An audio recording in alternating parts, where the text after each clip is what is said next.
শুধুমাত্র একটি আলু আর ডিম দিয়ে বানিয়ে ফেলতে পারবেন ঝটপট মুখরোচক একটি নাস্তার রেসিপি। হ্যালো দর্শক, welcome back to my channel. আমি গুলশান কুকিং হাউসে আরও একটি নতুন রেসিপি দেখার জন্য সবাইকে স্বাগত জানাই। রেসিপিটি বানানোর জন্য আমি এখানে একটা আলু পাতলা করে কুচিয়ে নিয়েছি, আর নিয়েছি পেঁয়াজ কুচি, কাঁচা লঙ্কা কুচি। আর লঙ্কাটা আপনারা আপনাদের টেস্ট অনুযায়ী দিয়ে দেবেন, তবে একটু ঝাল ঝাল হলে খেতে বেশি টেস্টি হয়।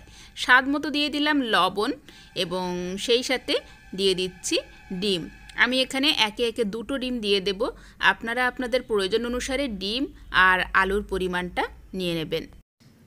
এবার এখানে দিয়ে দিচ্ছি সামান্য একটু হলুদের গুঁড়ো আর লঙ্কার গুঁড়ো, আর সেই সাথে হাফ চা চামচ পরিমাণ দিয়ে দিলাম কালো জিরে। এতে করে খুব সুন্দর একটা ফ্লেভার আসবে। এবার সব কিছু একসাথে ভালো করে মিশিয়ে নিতে হবে, আর এই মেশানোর কাজটা হাত দিয়ে করলে খুব ভালো হয়। তাই আমি এখানে হাত দিয়ে খুব ভালো করে সব কিছু একসাথে মিশিয়ে নিলাম।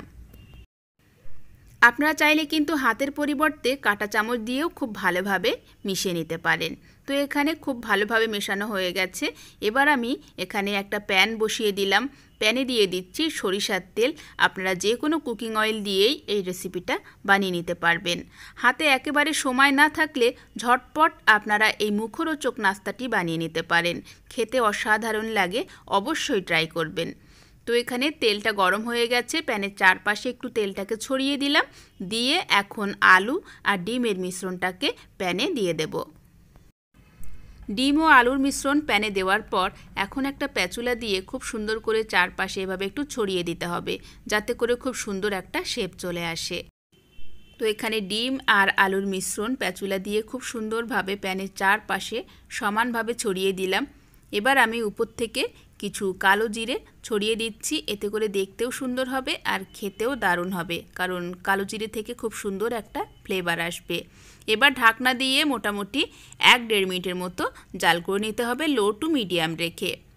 তো 1-1.5 মিনিট পর আমি এখন ঢাকনা তুলে নিলাম। তো নিচটা কিন্তু খুব সুন্দর একটা কালার চলে এসেছে। এখন আমি উপরে একটা প্লেট রেখে এটা উল্টে দেব। আর তার আগে আমি চারি সাইড থেকে একটু তেলও ছড়িয়ে দিলাম। এবার উপরে একটা প্লেট রেখে খুব সহজেই আমি নাস্তাটাকে উল্টিয়ে নিলাম। এবার এই পিঠটাকেও ভেজে নিতে হবে আরও 1-1.5 মিনিটের মতো। এতে করে আলুগুলো খুব ভালোভাবে সিদ্ধ হয়ে যাবে আর কালারটাও খুব সুন্দর আসবে। তো এখানে ঢাকনা বন্ধ করে আমি 1-1.5 মিনিট ধরে জাল করে নিয়েছিলাম। নিয়ে এখন আবারও আমি ঢাকনা তুলে নিলাম, আর এখন এই পিঠটাকেও আমি উল্টে দেব। আর এভাবে জাল করে নেওয়ার পর নাস্তাটা কিন্তু অনেক বেশি ক্রিস্পি হয়ে যাবে। সেক্ষেত্রে খুব সহজেই কিন্তু নাস্তাটা উল্টানো যাবে। এবার আমি 2 পিঠ আরও একটু সময় ধরে কালার করে ভেজে নিচ্ছি। তো এখন কিন্তু আমাদের নাস্তাটা অলমোস্ট রেডি। দারুণ একটা কালার চলে এসেছে। এখন আমি একটা সার্ভিং প্লেটে নামিয়ে নিলাম। শুধুমাত্র একটি আলু আর ডিম দিয়ে দারুণ স্বাদের একটি নাস্তা। চাইলে কিন্তু আপনারা বাচ্চার টিফিনেও এটা বানিয়ে দিতে পারেন। অসাধারণ লাগে খেতে। গরম গরম এটা টমেটো সসের সাথে পরিবেশন করতে পারেন। আশা করি আজকের এই সবচেয়ে সহজ নাস্তার রেসিপিটি আপনাদের সবার ভালো লেগেছে।